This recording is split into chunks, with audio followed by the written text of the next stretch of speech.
Di antara gemuruh jalanan kota yang tak pernah tidur, di balik semerbak aroma bumbu yang dibakar api, dan di atas wajan besi tua yang mendesis tanpa henti, terukir sebuah kisah epik yang tersembunyi. Kisah tentang sebuah hidangan yang lahir dari kesederhanaan, dari butir-butir nasi sisa yang dianggap tak lagi berharga, namun kini menjadi duta besar kuliner Indonesia yang tersohor di seluruh penjuru dunia. Dialah nasi goreng, sebuah nama yang begitu akrab di lidah dan hati kita, namun menyimpan rahasia sejarah yang jauh lebih tua, lebih mendalam, dan lebih kompleks dari yang pernah kita bayangkan. Siapa sangka di balik kelezatan yang merakyat, tersembunyi sebuah perjalanan ribuan tahun yang mengikat dua peradaban besar dan membentuk identitas kuliner sebuah bangsa. Sebuah kisah tentang kearifan kuno, akulturasi yang indah, dan ketahanan yang tak lekang oleh waktu. Bersiaplah, karena hari ini kita akan membuka lembaran-lembaran masa lalu dan mengungkap rahasia yang tersembunyi di balik piring nasi goreng yang paling Anda suka. Sebuah kisah yang akan mengubah cara pandang Anda terhadap hidangan yang satu ini dan membuat Anda menyadari bahwa nasi goreng adalah sebuah monumen sejarah yang bisa dinikmati setiap saat. Untuk benar-benar memahami nasi goreng, kita harus kembali ke akarnya. Jauh sebelum hidangan ini menjejakkan kaki di tanah Nusantara, di daratan Tiongkok kuno, tradisi tidak membuang sisa makanan adalah sebuah prinsip hidup yang kuat. Sebuah kearifan yang didasarkan pada penghormatan terhadap kerja keras dan sumber daya alam. Dalam masyarakat Tionghoa yang menganut prinsip Konfusianisme, membuang nasi dianggap sebagai tindakan tidak beradab dan tidak menghormati. Nasi sebagai makanan pokok memiliki kedudukan yang sangat suci. Setiap butir nasi adalah hasil panen, hasil kerja keras para petani, dan lambang rezeki yang datang dari langit. Maka lahirlah sebuah solusi kuliner yang jenius, mengolah kembali nasi dingin agar tetap lezat dan layak disantap. Inilah cikal bakal chow fan atau nasi goreng. Nasi goreng pertama kali ditemukan pada zaman dinasti Sui, 1589 di kota Yangzhou, dan menjadi bagian dari budaya kuliner Tiongkok yang kaya. Ada alasan teknis yang kuat di balik penggunaan nasi dingin, sebuah ilmu kuliner yang telah dipraktikkan selama berabad-abad. Nasi yang baru matang cenderung lembek dan lengket karena kandungan airnya yang tinggi, sehingga akan menggumpal jika digoreng. Sebaliknya, nasi yang telah semalaman didinginkan mengalami proses yang disebut retrogradasi pati, di mana molekul amilosa dan amilopektin di dalamnya mengkristal kembali, membuat butirannya menjadi lebih kering, terpisah, dan tidak lengket. Kondisi ini menjadikannya sangat ideal untuk digoreng dengan api besar di atas wajan. Setiap butir nasi bisa terlapisi bumbu secara sempurna, menghasilkan tekstur yang renyah di luar dan lembut di dalam. Ini bukan sekadar memasak, ini adalah ilmu pengetahuan yang teruji oleh waktu, sebuah warisan kearifan yang tak ternilai harganya. Nasi goreng Yangzhou yang legendaris, dengan isian yang kaya seperti udang, daging babi panggang, dan sayuran, kemudian menjadi prototipe yang menyebar ke seluruh pelosok Tiongkok, menjadi salah satu hidangan yang paling dikenal. Dari sana, chow fan memulai perjalanannya yang panjang dan menyeberangi lautan bersama para perantau Tionghoa, membuka babak baru dalam sejarahnya. Gelombang migrasi besar-besaran dari Tiongkok ke Asia Tenggara, yang memuncak pada abad ke-17 hingga ke-19, adalah momen krusial dalam kisah nasi goreng. Para perantau Tionghoa, terutama dari komunitas Hokkien, Kanton, dan Hakka, tiba di kota-kota pelabuhan yang ramai seperti Batavia, Jakarta, Semarang, dan Surabaya. Mereka membawa serta tradisi kuliner dan mendirikan kedai-kedai sederhana, menjual chow fan yang dimasak di atas wajan besi berukuran besar.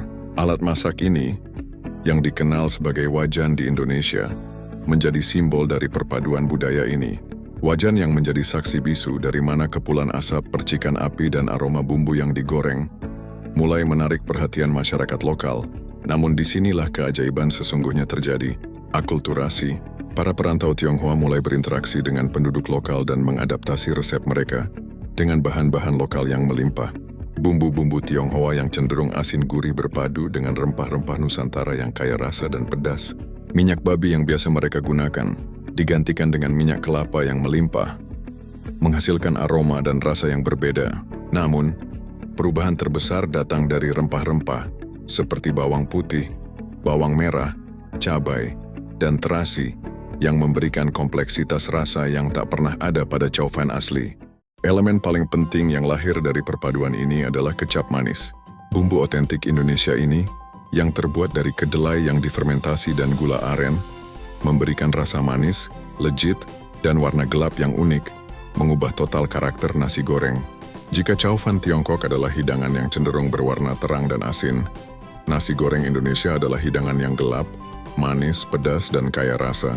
Kecap manis di sini bukan hanya sekadar bumbu, tetapi sebuah simbol akulturasi yang sempurna, perpaduan dua budaya yang menghasilkan sesuatu yang benar-benar baru. Ditambah dengan sambal yang memberikan sensasi pedas dan aroma bawang merah yang digoreng, nasi goreng telah melepaskan identitas Tionghoanya dan menjadi hidangan yang benar-benar berjiwa Indonesia. Nasi goreng telah menjadi saksi bisu atas setiap babak sejarah bangsa ini. Dari masa penjajahan hingga kemerdekaan. Di masa penjajahan Belanda, nasi goreng memiliki peran yang unik dan tak terduga. Pada awalnya, hidangan ini seringkali dianggap remeh oleh kaum penjajah. Namun seiring berjalannya waktu, para nyonya Belanda yang penasaran dengan hidangan pribumi ini mulai memodifikasi resepnya. Mereka mencoba memasukkan bahan-bahan ala Eropa seperti sosis, daging asap, atau ham ke dalam nasi goreng. Perpaduan cita rasa ini menciptakan varian nasi goreng baru yang eksotis dan menarik bagi lidah Eropa. Nasi goreng pun mulai masuk ke dalam buku-buku resep kolonial seperti Groot Indonesisch Kookboek, buku masak besar Indonesia, dan disajikan sebagai bagian dari jamuan mewah Rijsttafel, sebuah tradisi makan malam di mana nasi disajikan bersama puluhan lauk pauk khas Nusantara. Sebuah hidangan yang lahir dari kearifan sisa-sisa, kini menjadi bagian dari hidangan mewah di meja makan kaum elite. Ini adalah bukti pertama bahwa nasi goreng punya daya tarik universal, melampaui batas-batas budaya dan sosial, dan menjadi simbol yang menunjukkan bagaimana budaya pribumi mampu menembus batasan-batasan kolonial. Setelah Indonesia merdeka, nasi goreng tidak lagi hanya hidangan yang menjadi simbol kesederhanaan dan persatuan. Di masa-masa sulit pasca kemerdekaan, nasi goreng menjadi penyelamat lapar bagi rakyat. Gerobak nasi goreng menjamur di setiap sudut kota, menjadi lambang ketahanan ekonomi rakyat. Bahkan, di masa perjuangan, ia menjadi hidangan yang mempersatukan pejuang dan rakyat biasa. Kisah-kisah tentang nasi goreng yang dimasak di dapur umum untuk para pejuang menjadi bagian dari cerita rakyat yang penuh semangat. Nasi goreng adalah hidangan yang demokratis, tidak mengenal sekat-sekat sosial, dan menjadi kebanggaan setiap orang Indonesia. Ia adalah hidangan yang selalu ada, baik di warung pinggir jalan maupun di meja makan keluarga. Di era modern, nasi goreng telah bertransformasi menjadi alat diplomasi budaya. Pemerintah Indonesia, melalui program-program promosi kuliner, menjadikan nasi goreng sebagai salah satu dari 5 hidangan nasional. Kehadirannya di festival makanan internasional dan di restoran-restoran Indonesia di luar negeri memperkenalkan cita rasa Nusantara ke seluruh dunia. Nasi goreng kini bukan hanya hidangan, tetapi juga duta besar yang menceritakan kekayaan budaya Indonesia. Duta-duta besar dan pejabat negara seringkali menyajikan nasi goreng untuk menjamu tamu-tamu asing, menunjukkan betapa hidangan sederhana ini bisa menjadi simbol kebanggaan nasional dan keramahan bangsa. Kekuatan terbesar nasi goreng terletak pada kemampuannya untuk beradaptasi dengan setiap daerah dan selera. Ia menjadi kanvas kosong yang siap dilukis dengan rempah-rempah lokal. Nasi goreng Jawa, cita rasanya kuat, manis, dan sedikit pedas, dengan ciri khas penggunaan kecap manis dan terasi. Nasi dimasak dengan tungku kayu bakar, menghasilkan aroma asap yang khas dan tak tertandingi, yang memberikan karakter unik pada setiap gigitannya. Ditemani dengan suiran ayam, telur dadar, dan acar mentimun, hidangan ini adalah esensi dari masakan Jawa yang membumi. Nasi goreng ikan asin hidangan ini lahir dari kreativitas masyarakat pesisir. Nasi digoreng dengan suiran ikan asin yang gurih dan renyah, menciptakan perpaduan rasa yang unik. Kelezatan ikan asin yang sedikit asin dan gurih berpadu sempurna dengan nasi yang gurih dan bumbu bawang, menghasilkan cita rasa yang kaya dan memuaskan. Nasi goreng Aceh dikenal dengan aromanya yang sangat tajam dan rasanya yang pedas, menggunakan rempah-rempah khas Aceh seperti pala, kapulaga, dan kayu manis, menciptakan sensasi rasa yang kompleks dan hangat. Hidangan ini sering disajikan dengan emping dan irisan mentimun untuk menyeimbangkan rasa pedasnya yang membakar. Nasi goreng kambing Kebon Sirih. Nasi goreng legendaris dari Jakarta ini dimasak dengan minyak samin, ghee, irisan daging kambing, dan rempah yang kaya. Kombinasi rempah seperti jintan, ketumbar, dan kapulaga memberikan aroma yang sangat khas dan memikat. Rasanya gurih, pedas, dan sedikit manis membuat siapapun ketagihan. Nasi goreng gila, nasi goreng modern yang menjadi ikon kuliner malam Jakarta. Nasi disajikan dengan topping yang melimpah dan campur aduk, seperti sosis, bakso, dan sayuran, mencerminkan keramaian dan dinamika ibu kota. Hidangan ini adalah perwujudan dari kreativitas kuliner jalanan yang tak terbatas. Nasi goreng merah Makassar. Ciri khasnya adalah warna merah yang berasal dari saus tomat, disajikan dengan seafood segar, seperti udang dan cumi, mencerminkan kekayaan bahari Sulawesi Selatan. Rasanya segar, sedikit asam dan gurih, berbeda dari varian nasi goreng lainnya. Nasi goreng Padang. Nasi goreng versi ini dikenal dengan bumbu rempahnya yang sangat kaya dan pedas, khas masakan Minangkabau, menggunakan bumbu rendang atau gulai. Nasi goreng ini memiliki rasa yang kuat dan mendalam, sering disajikan dengan irisan daging rendang dan kerupuk balado, menciptakan pengalaman rasa yang tak terlupakan. Nasi goreng Bali. Nasi goreng ini kaya akan cita rasa bumbu genep, yaitu bumbu dasar khas Bali yang terdiri dari bawang merah, bawang putih, cabai, kemiri, kencur, jahe, kunyit, dan terasi. Rasanya pedas, gurih, dan sangat otentik. Biasanya disajikan dengan sate lilit dan telur mata sapi. Hidangan ini mencerminkan tradisi kuliner Bali yang kaya. Nasi goreng seafood, varian yang sangat populer di kota-kota pesisir di mana nasi digoreng bersama udang, cumi dan potongan ikan, dengan bumbu bawang putih dan kecap ikan. Aroma laut yang segar berpadu sempurna dengan bumbu rempah, menciptakan hidangan yang sangat nikmat. Nasi goreng pet. Hidangan yang dicintai sebagian orang dan dihindari sebagian lainnya. Perpaduan antara nasi goreng yang gurih dan aroma pete yang khas menciptakan sensasi rasa yang unik dan tak terlupakan. Nasi goreng Sunda. Nasi goreng versi Jawa Barat ini sering disajikan dengan sambal dadak, sambal mentah, yang pedas, ayam goreng, dan lalapan segar sebagai pelengkap. Rasanya lebih ringan namun tetap kaya. Nasi goreng kemangi. Sebuah varian yang menggunakan daun kemangi segar, memberikan aroma harum dan rasa unik yang menyegarkan. Seringkali dipadukan dengan ayam atau ikan, menciptakan perpaduan rasa yang lebih modern dan herbal. Nasi goreng cikur. Varian khas Jawa Barat lainnya, menggunakan cikur atau kencur sebagai bumbu utama, memberikan aroma dan rasa yang sangat khas, sedikit pedas, dan menghangatkan.